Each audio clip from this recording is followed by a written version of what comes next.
સુરતના સચિનના પાલીમાં 5 માળની ઇમારત ધરાશયી થતા 15 લોકો ઇજાગ્રસ્ત। ફાયર અને પોલીસ વિભાગની ટીમ ઘટના સ્થળ પર।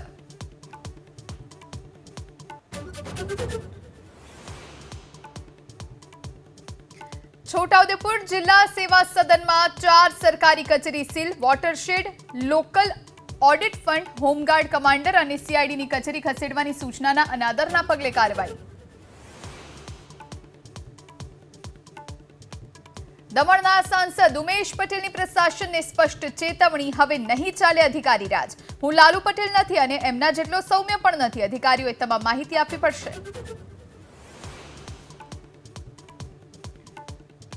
રાજ્યમાં આગામી 1 સપ્તાહ રહેશે વરસાદી માહોલ। દક્ષિણ ગુજરાતમાં વરસાદનું ઓરેન્જ એલર્ટ, તો સૌરાષ્ટ્ર મધ્યના કેટલાક જિલ્લામાં ભારે વરસાદની આગાહી।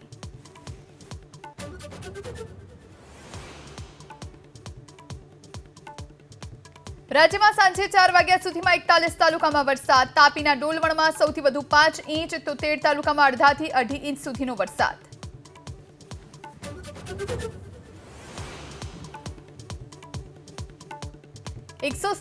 મી રથયાત્રાની પૂર્વ સંધ્યાએ વિપક્ષ કોંગ્રેસના નેતાઓ પહોંચ્યા જગન્નાથ મંદિર। 3 રથનું કર્યું પૂજન।